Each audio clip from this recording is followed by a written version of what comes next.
usually we want to change our personality. We want to change. I want to move like from this to that, but that at some point we get afraid and we can go back. With pregnancy, there is no way. So it's a moment of awakening where we need to face who we truly are. Take the time to remind yourself that it all starts inside yourself. Wake up feeling stuck every day, then you gotta realize that it's all in your mindset.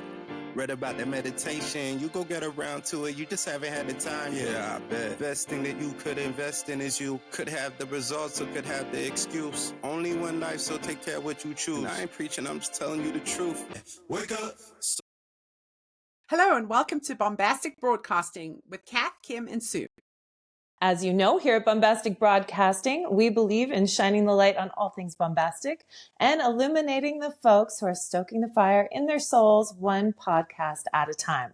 And today we get to continue our series on this showcase of the amazing coaches that are going to be at the Global Conscious Parenting Summit coming to you August 8th online for all to enjoy and show up and share. That's complimentary. I mean, just put it on your calendar and be there. So today with us, this is so cool. We have the actual birthing force herself of this Global Conscious Parenting Summit.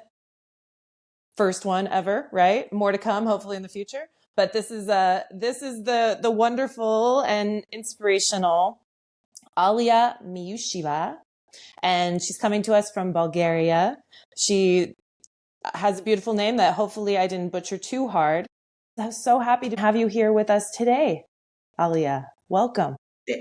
Thank you, Kat. Yeah, I'm the inner happiness coach, and yeah, my name is Alia Miloucheva. I'm so excited to organize this event with Diana.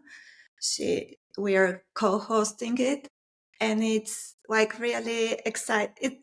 I'm always joking in the recent months because I feel like I'm expecting two beautiful babies.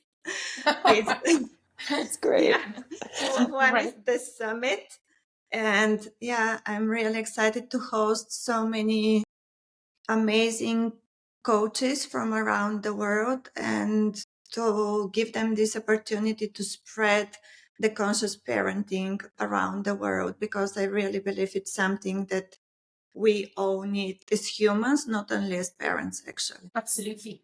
And was there one specific thing that got you into the conscious parenting, down the conscious parenting path? Actually, what got me there, I was listening to Dr. Shefali, and for the first time, for me, it was, I believe, a little bit different from the other coaches, because I heard her talking about things that I've been believing for all my life since I've been a child.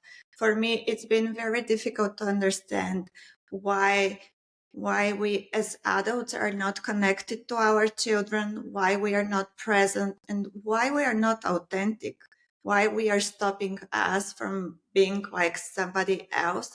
So when I heard her talking about conscious parenting, I really want to understand now the other perspective. What is it with those adults that it's happening between childhood and adulthood that they forget about who they are? Because I feel like we as adults at some point we disconnect. And for me, I really don't understand why we stop being playful, why we are not connected, why we are not curious. That makes so much sense. I feel like a lot of the times we try to hide parts of ourselves from our children because we're trying to make them be something more that we wished we were something else. And so we're trying to put on that front when meanwhile, I think they can see right through it anyway. Mm-hmm, mm-hmm. Yeah, I think I do understand it. There is a lot of fear to be who you are, but once you're connected to your true self, to your authentic self, there is no other way but to play authentic, because you don't want to wear masks. And I was actually recently at Disneyland, and there was like this Spider-Man figure, and everywhere in all the stores, they were selling like masks for, I don't know, for Spider-Man, let's say. And I was wondering, why do we teach our children to wear masks and we tell them it's something so funny and something so cool, when actually we all strive to be authentic and real? And yeah, but Oh, I that's Yeah, guess good. that there is a Yeah. lot of fear in us. Wow. lots of fear for sure. That is deep. It's so true Yeah. too, you know, because there's even around like narcissism, they say like that's a mask that people wear, you know, like a protective shell that keeps people from seeing, you know, who you really are. But go ahead. Thank you for saying this, because I don't understand why we blame all the time only narcissists, because I think it's not only them who wear masks. They have a very specific kind of mask, and it's more rare than the usual masks. Like but the people pleaser, it's also a mask. It's just more. Yes. It's just more convenient in culture, so it's allowed, and there are more people wearing this mask, so we say, okay, this is a good mask, but actually it's a mask anyways. That is so cool, right? This is something, you know, that I've been struggling with. I always thought, oh, I'm totally authentic. And then, you know, I catch myself hiding parts of myself to different people. And it's just for me, it's such a step-by-step process, because you know, you just don't see a lot of your masks because they're so deeply ingrained in you from when you were little and you had to be a certain way or behave a certain way. It's so crazy to me to kind of watch the unfolding of trying to be more authentic. Yeah, I completely agree with you, Kim, because it's so much easier sometimes when we feel like not 100% secure immediately, as we need to take and put on the mask. And I don't believe it's possible to be authentic 100% of the time. But I think the good thing that we can do is to be conscious. And when we start wearing a mask at some point, just to say, okay, but this is because I'm afraid of something, or because I cannot take full responsibility. And just to remind us, okay, maybe I can put off the mask and be myself. Yes, it's beautiful. Just looking at why we're doing it, that's amazing. Alia, would you have some advice for a pregnant couple? For a pregnant couple who is pregnant, I'm just. No, not any of you us. you are, with these two beautiful babies you have coming up, right? The summit and the book. That's right. No, Just kidding.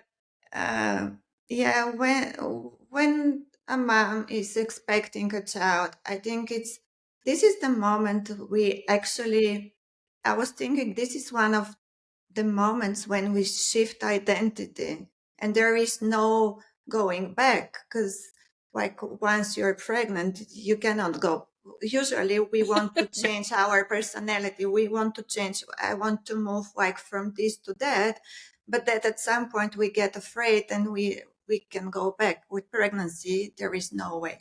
So it's a moment of awakening where we need to face who we truly are. And I think this is the moment where we need to, and I love it because this is a moment where we connect to the body, if we want it or not. Because when you're pregnant, there is, at some point, even if you're a workaholic, even if you don't want to accept that you're changing, your body will remind you all the time. I remember my very first time when I was pregnant, I didn't want to accept it. I was very young. I thought I'm very energetic, but there were times that I really needed to go to sleep for 5-10 minutes in the afternoon. So I think it's very beautiful to this is the moment where the nature reminds you about your body. So connect with your body and listen to it, because by 25-30 we are already disconnected, and this is a beautiful moment, at least for the woman. That's why I was joking, who is pregnant, like the couple. For the men it's more difficult to reconnect to the body, but at least the woman, she can reconnect and she can start hearing her body, and from there we reconnect to to the whole nature and to the universe, and it's so much easier from there to connect to your authentic self. And then listen to your child. When the child comes, it immediately starts to mirror who we are. If the baby is nervous, if the baby is crying all the time, it means something is happening with your nervous system. So listen to what the child is trying to tell you and go back to yourself. Beautiful. Wow. Really beautiful. Yeah, I wish I would have heard that back then. Right? Well, and I'm glad that you also brought up the father's role too, because they get a little lost sometimes. We're going through all these changes, right? So that beautiful advice of having the woman listen to her body, not fight against yourself, right? It is an opportunity to connect with your body like you never have before in a lot of ways. And maybe the father could also kind of connect with the woman The father and is her super body. important. Yeah, we forget to connect him. Actually, that's why they come toward our belly. They want to hear the baby. They want to feel the kick, and we need really to allow him to connect to us and to the baby, because he wants to be there, and it's really important to allow him this space to be with us. Because for many women, I've seen even when they give birth and there is this stroller and the lady is taking the stroller with the baby and he doesn't know what to do around her. And I think this is the moment where we can allow them to be and to take care of us and the baby. And I really think it's those first steps that make the biggest difference, because from the start, when you allow the father to be present with you and to take care of you and the baby, everything goes very smooth and very easily. But if you take the child like you need to protect it from the whole world, but also from the father, then this is where he feels like, I'm not needed. I don't know what to do now. Mm.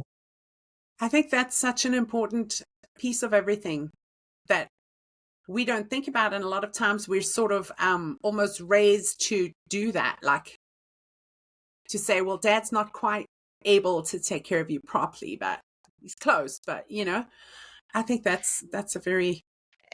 Actually, I want to speak about one myth, and it's even according traditional psychology, they believe that little boys actually are more sensitive than little girls. And this is why they do much more tantruming, they cry more. But culture doesn't allow boys and men to be sensitive, because when you really observe without the myth in your head, you will be able to see that actually boys are, because we are more grounded to the nature and to everything. So even from the first start, little girls are not so sensitive at the end of the day. And the boys are who are struggling. But they need to hold everything back. They are not allowed to show that sensitivity. And yeah, even in school and kindergartens, that's why they have more like different signs of different like psychological sicknesses like ADHD, because they really need to express their feelings. But it's there. Even when they become fathers, it's there. We just need, and I think this is the connection that we make like we as women to the partner. So when we allow them to be there for their babies, they can be sensitive again. And if you go to like a playground, if you look at the moms, which are much more, you would see they are drinking coffee, gossiping, and only the men are the ones who are really taking care of the children, are really helping them like to do things. But we don't see it because we are taught that this doesn't exist, but it's there. I love that you Oh, said mm. when the baby is born, the dad goes back to being sensitive again. And I think I can see that in just my nephews, and I think you do notice the little boys being very kind to the other little children. And That's pretty amazing. I didn't think of that before. Yeah, they're extremely sensitive, and at least at the first 7 years, we need to allow them this space to be sensitive and to express their feelings, because from there they will be much more able to do everything better in life. I have 4 children, for example, and my little one is a boy, and the 2 girls, they don't play so much with him. They're not so careful with him. But his brother, he, even when he was little, he was extremely careful, always protective. They really showed it, but they need like really safe environment to show their sensitivity. Yes. Yes. Oh, that's so cute. Oh. It's lovely. I wish I knew Yeah. all these things earlier. And It- actually, Alia, I want to add it even with our partners. I think usually in different cultures is different, but on the other hand, it's all the same. It's like somehow we are taught, okay, you're a boy and you're a girl. And I think we are somehow a little bit, we have fear from the other gender. And this is what makes the huge disconnection when we are in a couple. And I think when we really go a little bit from a different mindset and really perceive that man as a human being, not like he is a man, he's dangerous, he's like.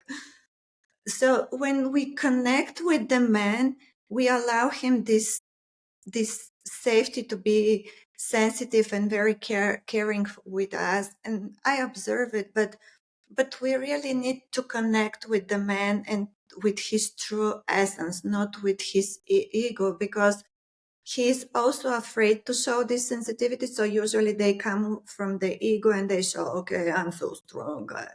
Let me show you. Yes. Which is also that kind of mask again that we've been kind of groomed to wear, or it's like a weird word to maybe use. So it does go back to being that authentic, unmasked person. It is a lot like this story, The Beauty and the Beast.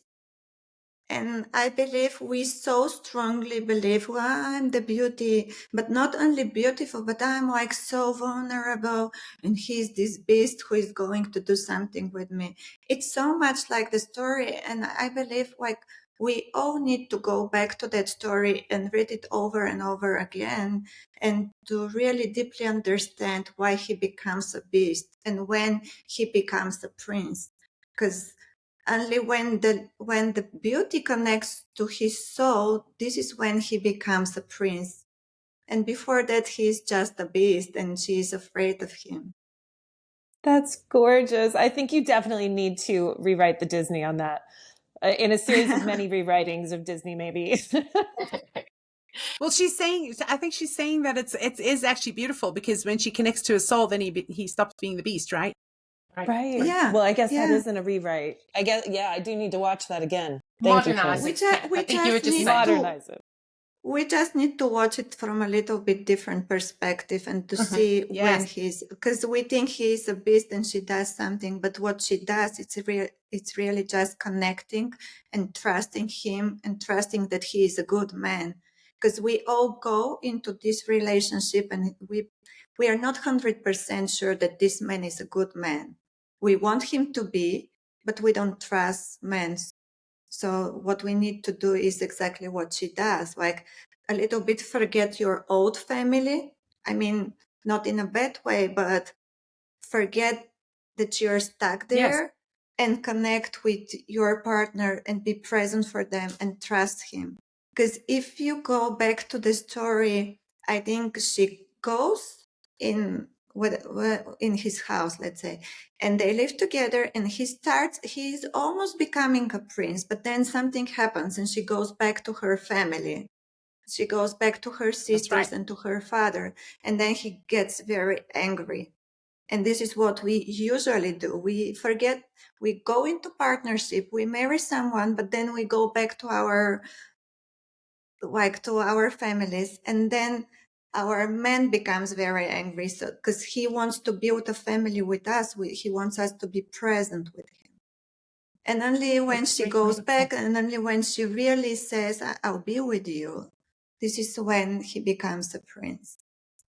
But yeah, watch it carefully. I think it's Yes. important. And there is so much we can learn actually from stories. Yes.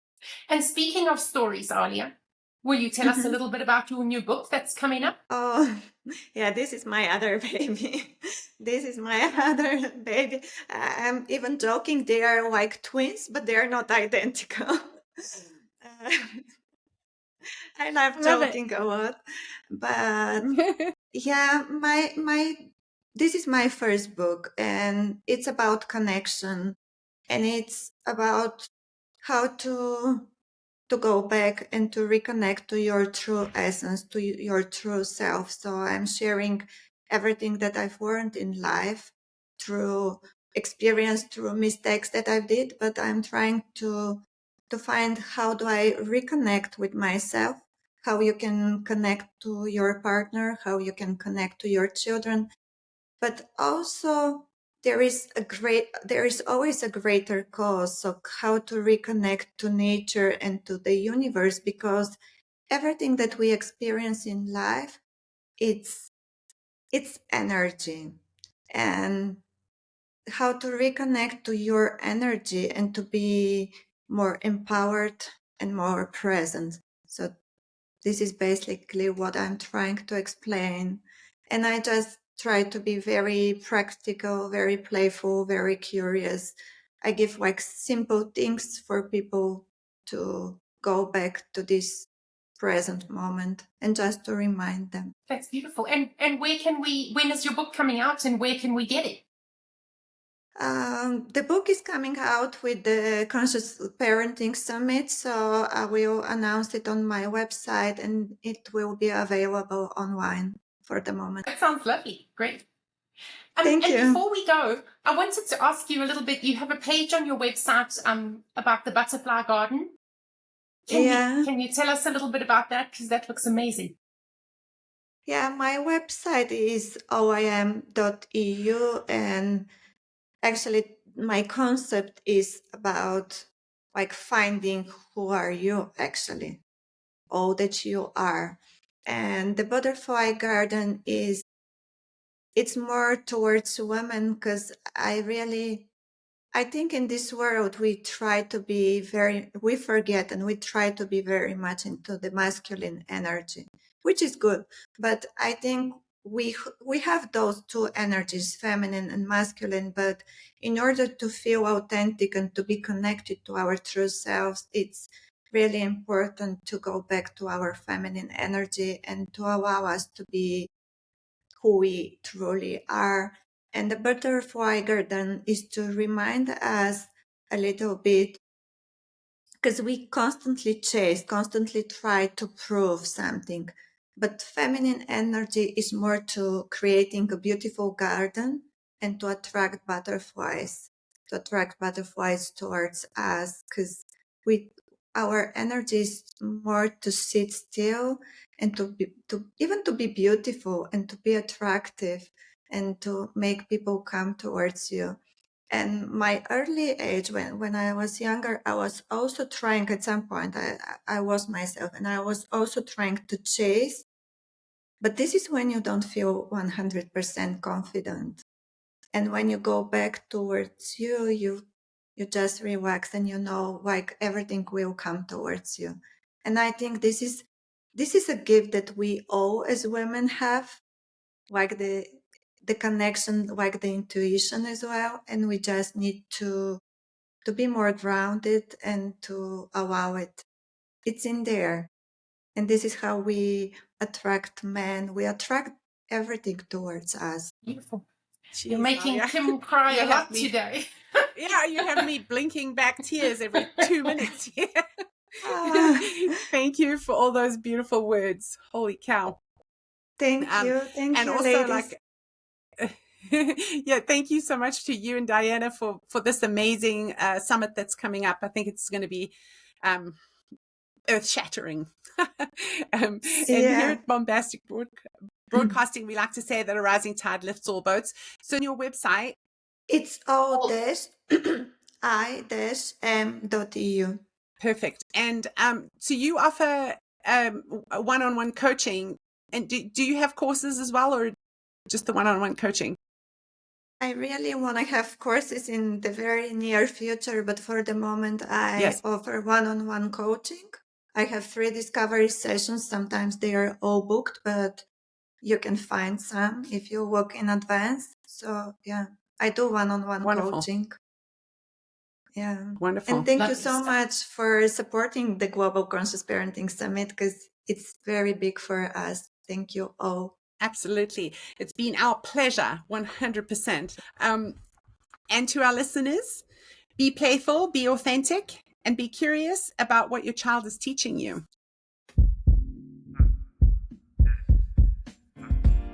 Wake up. Wake up. Wake up. Wake up. So much more in this world that you can do. Wake up. Every little thing in this life that you're going through don't mean a thing. Wake up. You keep shining. You keep grinding. Wake up. All is aligning. All you gotta do. Wake up. My man Mo said that the reason that the world fucked up is cause everybody lazy. Positivity is corny to them, but they still gon' complain about the bad going on. Shit crazy. So I just had to drop a little project. I don't know what the object is, but this feels good. If you too hood for the good vibe, sorry I ain't got nothing for you. Why should I? You shouldn't. We out here doing the things that y'all wouldn't. Life could be a sweet ride, proof is in the pudding. These guys with the weak vibes, I'll show them where to put it. Down bad, I was looking for the answer. Mind all mad, taking over like a cancer. Canceled the sub plans, came from up above. Told me everything we doing, showing love, and I gotta wake up. So much more in this world that you can do. Wake up. Every little thing in this life that you're going through don't mean a thing. Wake up. You keep shining. You keep grinding. Wake up. All is aligning. All you gotta do. Wake up. I've been getting so high, head up in the clouds. I don't ever wanna calm down, but I gotta wake up. Ain't enough time to be down. Bust a smile, cause it's yet another day that I'm allowed to wake up. Feeling blessed to be alive, man. Not long till we thriving. Take the time to remind yourself that it all starts inside yourself. Most. Wake up feeling stuck every day, then you gotta realize that it's all in your mindset. Read about that meditation, you go get around to it, you just haven't had the time. Yeah, I bet. Best thing that you could invest in is you. Could have the results or could have the excuse. Only one life, so take care of what you choose. And I ain't preaching, I'm just telling you the truth.